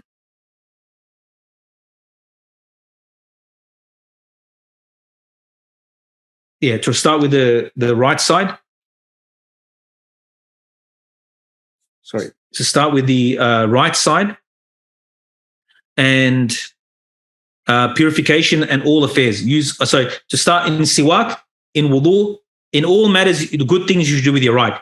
Use oil and kuhl when you're putting oil, and kuhl is surma or antimony or whatever. Kuhl is kuhl, right? Look in the mirror, applying perfume, shaving the pubic region, trimming the mustache, cutting the nails, and pluck the armpits. All of these are recommended, and these are the khisal al-fitra as well. And we should be mindful of these every Jummah, especially by removing the hair, shaving the pubic hair. And in terms of the miswak, there is in Hanbali fiqh, there's a strong view, and Dr. Mutlaq mentioned this, to use the left hand because you're cleaning dirt out of the mouth. Because anywhere you clean dirt, have disputed this, that you can use the right hand, but Dr. Mutlaq made the point to mention that because when you're cleaning the mouth and you're doing some dirty, then you should use the left hand for the miswak. These are all sunnahs of the Prophet ﷺ. Trimming the mustache in the Hanbali mazhab, it's mubalagha in trimming, meaning you trim it, not shave, but trim it very low. The least is that it shouldn't hang over the lips, but there's no recommendation to shave it, but there should be mubalagha. So if you take the clippers and put on the lowest and you did that, that would fulfill that. Or take scissors and trim it right down, that will fulfill it. But there's no shaving. So it's almost like shaving, but not shaving. You can do it right down and do it short. Many mashayikh you see, they have like almost no mustache. Not from shaving, but from trimming, exaggerating or doing a very low trim. And plucking the arm. It says pluck, not shave. The actual view is that it should be plucked. If you can't do it, then you can shave and use other things, creams and whatnot. And I was reading Imam Shafi rahmatullah, they said, I would pluck, but it hurts too much. Even for him, it was maybe it was hard. So, but it can be done. It's there are brothers who do it. They pluck, they don't shave, wax or whatever you want to, whatever else is used. Though early childhood is best, it is obligatory to circumcise the male and female at the age of puberty. Right? I hope I read that correctly. So by the age of puberty, it becomes wajib. Before that, it's not wajib for both the male, and it's considered to be done at early age. As for the female circumcision, we're not talking about female genital mutilation. That's a total separate thing. This is something that is there. It's there in fiqh books. In the Hanbali mazhab, it's wajib for both. But as far as I know, generally in the Middle East, this is not done. Even in the place where Hanbalis are a lot, this is not practiced as far as from what I've heard. Wallahu alam. والوضوء استعمال ماء طهور في الأعضاء الأعرب على صفة مخصوصة وتسمية واجب فيه وغسل التيمم وغسل يدي قام النوم الليل ثلاث بنية وتسمية وشروط وضوء 8 انقطاع ما يوجب والنية وهي شرط لكل طهارة شرعية غير إزالة الخبث ونحو الإسلام والعقل والتمييز والماء الطهور المباح وإزالة ما يمنع وصول الاستنجاء وفروض 6 غسل الوجه ومنه فم وأنف وغسل اليدين مع المرفقين ومسح رأس كله ومنه الأذنان وغسل الرجلين مع الكعبين وترتيب موالاة ويسقطان مع الغسل. So let's go through this. Wudu is the application of tahur water on 4 designated parts, body parts in a specific manner. Mentioning Allah's name for it, mentioning Allah's name for it, ghusl, tayammum, washing the hands after waking from a night's sleep that has invalidated wudu, and washing the deceased is obligatory. Right? So this is compulsory. So to say that Bismillah for wudu, for ghusl, for tayammum, for washing the hands after waking from sleep, this is a separate thing that you do when you wake up. Wash your hands before you say Bismillah and wash your hands. A sleep of the night that is invalid, not like a small sleep that you doze off. And washing the deceased is obligatory. These are compulsory. It is obligatory to wash both hands 3 times when waking up from a night's sleep, after making an intention and mentioning Allah's name. So the first thing you do when you wake up, go to the bathroom. If you go to the toilet, go to the toilet. Then you come to the bathroom, you wash, say Bismillah, make intention, and wash the hands 3 times. Wudu has 8 prerequisites. They are cessation of what obligates it. So for example, urine. Stop urinating, or if someone's passing wind, stop passing. That thing that breaks the wudu has to stop. Intention. You have to make intention. A prerequisite for every form of purification, a prerequisite for except eliminating khabas. So ghusl needs this, tayammum needs this, wudu needs this. You need to make an intention. Islam, to be Muslim. Sanity, to be of sound mind. Discernment. Discernment is reaching an age where one can distinguish between right and wrong. They're not baligh. It's just before becoming baligh. It could be a year or 2 before becoming baligh or reaching the age of puberty. But they can distinguish between right and wrong. Permissible tahur water. Right? We explained about tahur water. Permissible, meaning it's permissible for you, it's not stolen. Removal of what prohibits it, meaning that if there's a barrier on the skin, right? If you've got paint or dough or something like that, that has to be removed. The limbs that need to be washed, all barriers and things have to be removed. And istinja. Istinja is a prerequisite. You have to do istinja first, as we mentioned. It has 6 obligations. They are washing the face. These are the fara'id of wudu. So we mentioned the wajib, saying Bismillah, the conditions, there's previous to the condition prerequisites. And then these are 6 farad of wudu. Washing the face, which includes the mouth and the nose. Washing the hands, including up to the elbows. Washing the face is from the top of the forehead to the ears and the bottom of the chin. This is the whole face, right? If you have very thick beard, you only just have to wipe on the outside of it, just put your fingers through it, but you don't have to wash inside of it. If you have a sort of a patchy beard, then you have to wash your beard as well, right to skin, because it's a thin beard. So washing the face, which includes the mouth and nose, washing the hands or arms. So the word yad in Arabic means yad. This also means yad as well. So the arm means yad as well. So washing the arms. So the second part, second main act, limb to be washed is arms, which includes not the original wash. The original wash is not included. When you wash your hands at start, we're talking about washing the arms, which is from the tip of the fingers up to and including the elbow. And wiping the entire head is compulsory.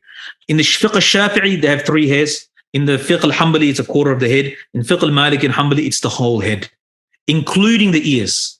You take new water for the ears and you wipe the ears. Washing both feet up to and including the ankles. And to do this in order and to do it with continuity. To do it in order, the tartib is compulsory. Let's say you washed your arms first and then your face. No, you have to now wash your arms again afterwards. And continuity, that you don't stop for a time that the limbs dry. Like you go for half an hour or 15 minutes that the limbs dry, not like you dry from a towel, drying from the being outside. So there's not a long gap. These actions are done together. ويجوز المسح على الخفين ونحوهما ب7 شروط لبسهما بعد كمال الطهارة ماء وسترهما لمحل فرض وإمكان مشي بهما عرفا وثبوتهما بنفسها وإباحتها وطهارة عينيهما وعدم وصفها البشرة ويمسح المقيم وعاصي بسفر من حدث بعد لبس يوم وليلة ومسافر سفر قصر لم يعصي ب3 بلياليهن فلو مسح في سفر ثم قام أو في حدر ثم سافر أو شك في ابتداء المسح لم يزد على مسح مقيم ويجوز المسح على جبيرة كان وضعها على الطهارة لم تجاوز قدر الحاجة وإن جاوزته أو كان وضعها على غير طهارة وجب نزعها فإن خاف ضرا تيمم مع مسح موضوعة على طهارة مجاوزة محل الحاجة. So this is a wiping of the khuf. It's permitted to wipe over the khufs if the following 7 prerequisites are met, wearing them after complete purification with water. So you have to put both khufs after both feet are washed, after wudu. If you put one of them first and to do the other foot, then it's not correct. You have to actually wash both feet first. After it's finished, as a hadith said, after complete purification, then put the khuf is leather socks. Concealing the obligatory area, which is up to and including the ankle. Having the ability to walk as per custom. Now, I'll read the conditions first. There's the questions going to be coming now, I know. That they are independently fixed, meaning there's nothing tying it, like they actually stay up on your foot like a sock does. Permissible, right? Permissible generally means that it's not stolen, it's acquired in a halal way, or it's tahir, like it's not made from pig leather, let's say. And that they're not known to reveal the skin. In the Hanbali mazhab, majority of the ulama, contemporary ulama, are of the opinion that thick socks, waterproof is not a condition for the Hanbalis. Wallahu alam. There are others, there are a minority view, in my opinion, there's some Shaykh that they say that they have to be like a khuf.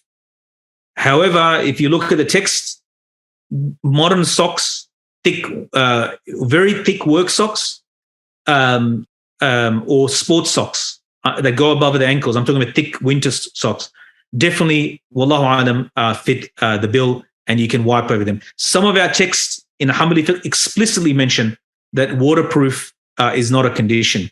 However, generally as a rule, something where it's contentious within a madhab among contemporary scholars, or that there's a disagreement between the schools, it's always better to avoid, it's mustahab in our school and in the other madahib as well, to come out of ikhtilaf, difference of opinion, right? And so it's better to avoid it. But let's say someone does it, as far as what I've learned, that it's permissible. After wearing them, both the resident and traveler on a sinful journey are to wipe after a hadith for a day and a night. So once you put them on, a resident, someone who's not a traveler, for 24 hours from the time that he breaks the wudu. You made your wudu at 6 a.m. You prayed fajr. To 8 a.m., you broke your wudu while you had the leather socks on or socks on. From that point, for the 24 hours till the next day, till 8 a.m., not 6, you can wipe on the socks instead of washing your feet, but they have to stay on your feet, right? Also, for a sinful person when he travels, he doesn't get, the journey is for a sin, not a sinful person traveling, Person is going to go commit a crime in another city, but he prays salat. He puts his khuf on. It's a 3-day robbery that he's going to do. Astaghfirullah. I'm giving you a hypothetical scenario.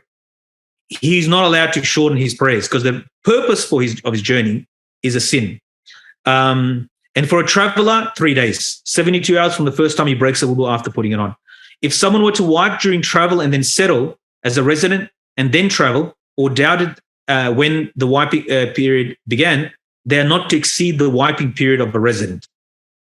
All right. So if someone were wiping, then he comes back home, like 2 days into the safar, then it breaks immediately. His wudu breaks. When his wudu breaks, he has to do wudu again. Right? The masa is broken, also wudu, he has to wash his feet. Or someone is a resident and travels, then he does only 24 hours. It is permitted to wipe over a cast which does not exceed the required size if worn after purification. If it does not exceed that, or was that, I think we're just about run out of time. We just ran out of time. I'll just finish it, wrap it up.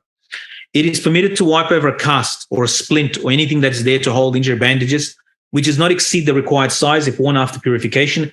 If it does exceed that or was put on while impure, it must be removed due to formidable haram. Tayammum is to be made along with wiping that which exceeds this required size and was worn in a state of impurity. If the portion of an obligatory part is revealed, something which necessitates a ghusl occurs, or the time period expires, wudu is invalidated. I don't think we'll be able to finish these slides today. Just this last one regarding splints. So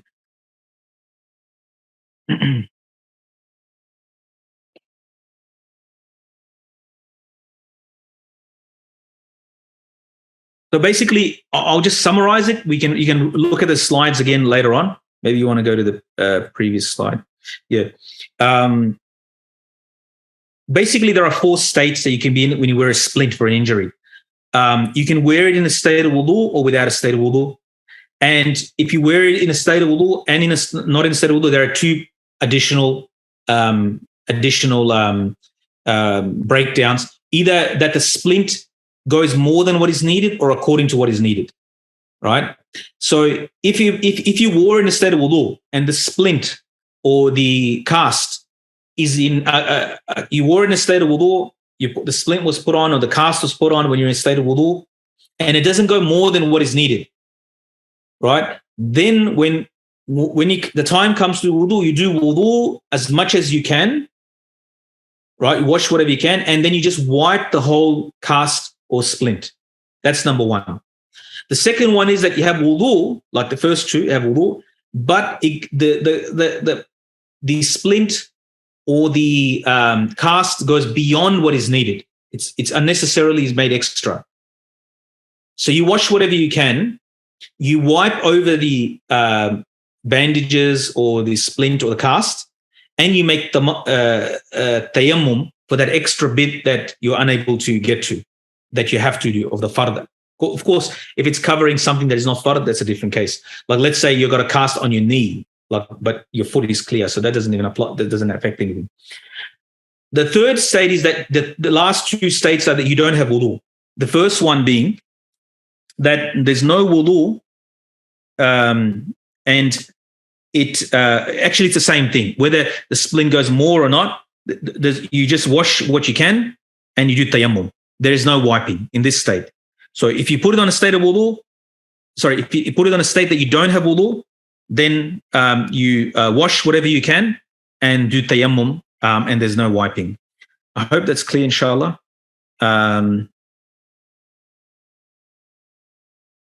Yeah, so if a portion of an obligatory part is real, some of your khuf comes off, then your wudu is broken, not just your masah of your actual whole wudu is broken. If you're wiping on a turban, because you can wipe with a turban with a tail or turban that goes under the thing, also a lady can wipe over a hijab, similarly as well. If any part is exposed, the wudu breaks, not the masah. It's meaning the masah is also included in the wudu, right? So you have to do a whole wudu, including masah. Anything that says ghusl, someone has a wet dream or has intercourse, wudu breaks obviously as well. That in which says ghusl, it says wudu. Or the time period expires, as we did with the masah of the all these masahs. The time expires, that 24 hours or 72 hours, wudu breaks. I think I've got one slide more, if you don't mind.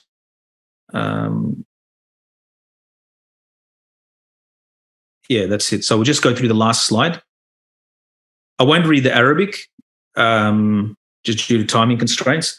There are 8 invalidates wudu, excreting anything from the tract of urine or urine. So if someone breaks their, someone does number 1 or number 2, urine or stool, feces from the rest of the body.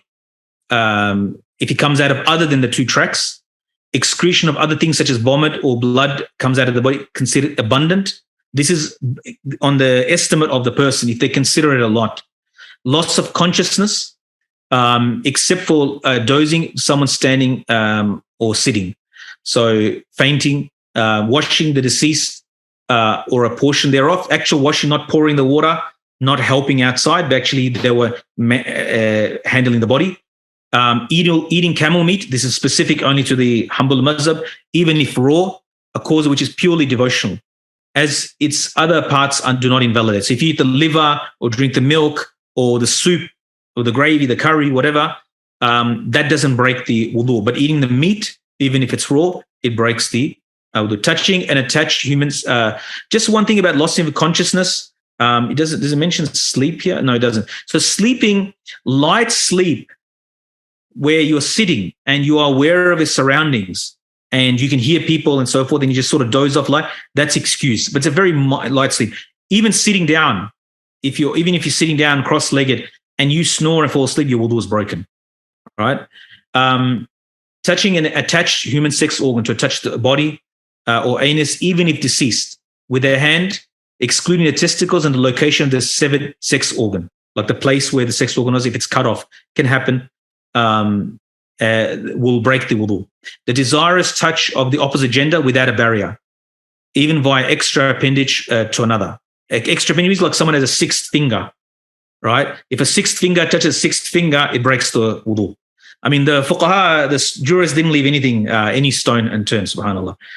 And someone, wal-iyazu billah, protect, someone leaves Islam.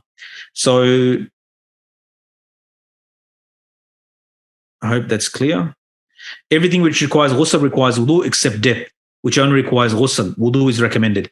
It is not invalidated due to impermissible speech or the removal of hair, nails. Whoever doubts the performance of purification or the occurrence of a hadith, even while not in prayer, is to act upon what they're certain of. So a few masail there. The first one is clear. Impermissible speech, if you're reciting poetry or abusive language, it doesn't break the wudu. If you remove your hair, you're done wudu, you shave your hair, right? When your hair is on your head, it represents the head. So when you wipe, you're wiping on the head, right? So the masa is still there. When you shaved your hair, your masa didn't go with the hair. So these things don't break the wudu. If you have a doubt, then you go by what is certain. This is a general rule that a person will go by what is certain. As it's a famous rule in fiqh, it's a maxim. لا يزول يقين بالشك. So for example, you wake up, you prayed fajr, you made wudu, you prayed fajr. You had breakfast, you went to work, 2 o'clock came in the afternoon.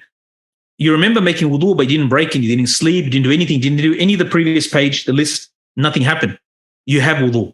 You are certain that you have wudu, right? You wake up out of sleep and you missed, let's say you forgot fajr. It's Zuhr time, I didn't remember making wudu for fajr. I didn't pray fajr, I forgot totally. It can happen. And I didn't even make wudu or nothing. I just went straight to work. I ran out of the house, something happened or some emergency. Then you go by what is certain, which is that you woke up out of sleep without wudu.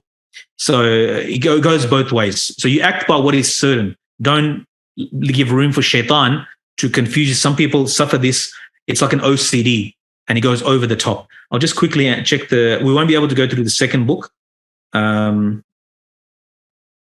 du'as.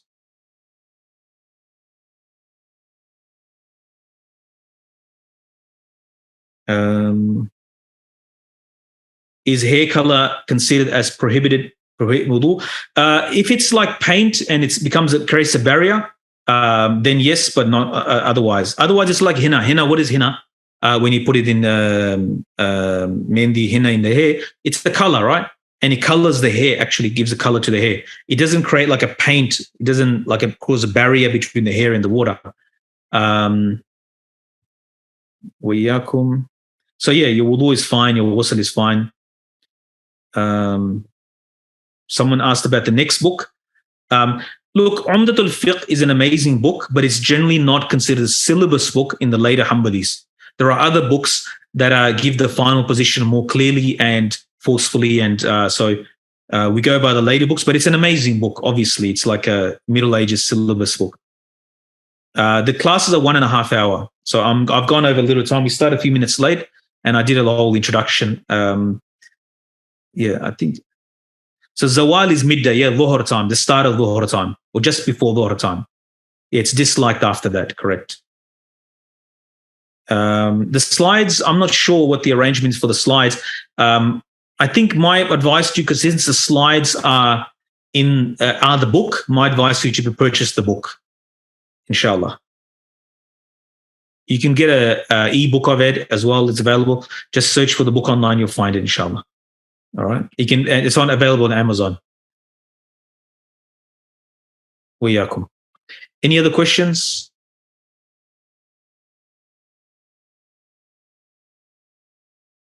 Yes, Arafat. In any condition, if a person sleeps, like for example, he's sitting without inclining against any wall, he's just sitting on his legs, and he goes to sleep. So that will break the wudu. The only exemption is that it's such a light sleep that he's aware of what's happening around him. Like he can still hear the people. So there's different descriptions given by the ulama how to recognize that you've gone into that deep sleep. When you stop hearing people's voices, or somebody comes to you and said, "Hey, wake up," and you don't hear him. Right? So that means he's gone into like a deep sleep. Light sleep where you're aware of your surroundings and aware of yourself, but you sort of like just doze up for a split second, that's excused, but that's not considered sleep. But anything other than that, even what you're saying, like if you're sitting you're sitting cross-legged and so forth, you'll break your wudu, even if you're not leaning on anything. Clear? Jazakallah. I didn't know this before. No worries.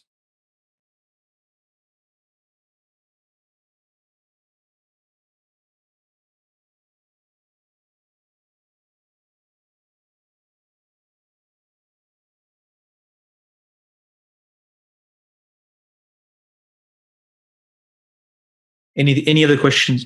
Somebody put a question.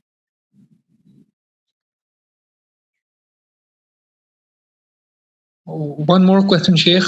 Just somebody, sister's asked, I think it's a sister, she's asking a question.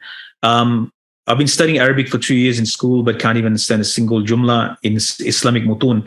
It depends on which mutun you're talking about. So if you look at, I'll ask these questions from this, sorry, I don't know, I can't tell from the name. So when you're studying Arabic, this is what I said to you earlier. When you talk about studying Arabic, what are we talking about?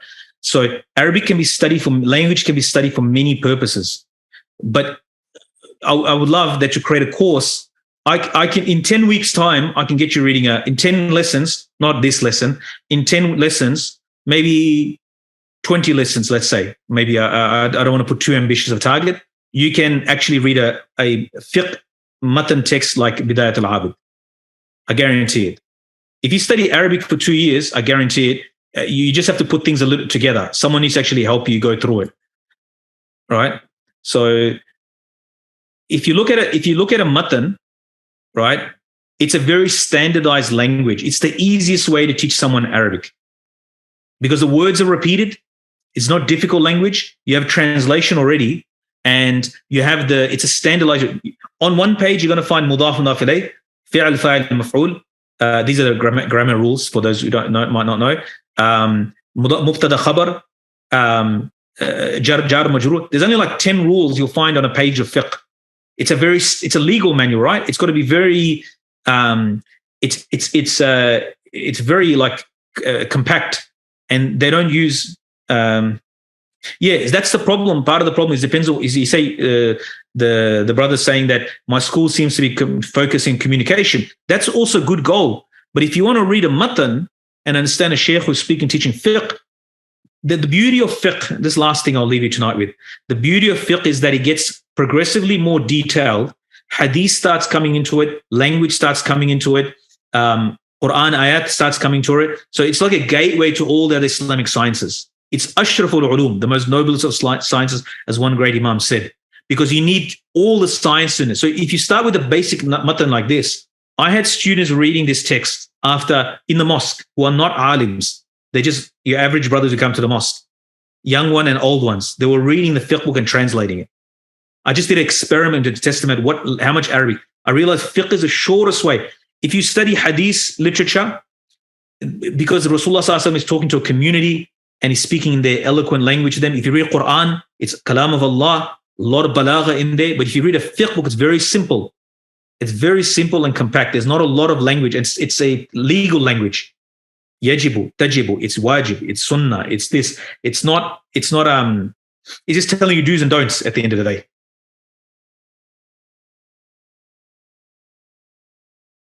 Yeah, grammar you need. So you need grammar at a level, if you know basic nahwa and sarf and some fiqhi vocabulary, you can navigate this text, inshallah. You just got to put it together. Do a grammatical analysis on the text. The text is available. Go search it. It's available online in Waqfiyya and so forth. Bidayatul, al-Abid, Arabic. Don't worry about all the introductions and everything. Focus on don't even worry about the introduction of the author. Get to Kitab al-Tahara. There you go. Mudaf mudaf ilayh. Kitab Tahara. Mudaf mudaf. You know 2 rules already. Put them together. You know the title of the chapter. Right? Here you go. Like I'll give you one now. I know this is not an Arabic lesson. Nawaqil wudu'i thamaniyatun. What's nawaqid? I'm asking mudaf. Sorry. Invalidated. What is it? No, Invalidate the ones that invalidates. No, I don't want translation. I'm asking the grammatical rule from the brother. What's no? No, it's mudaf, but what is it? Before what is it? Oh, you mean there's two types of sentences. Sentences start with a noun. And so and then verbal sentence and so which one is this one? Jumlatul ismiya. Jumlatul ismiya. So what's this then? Nawaqid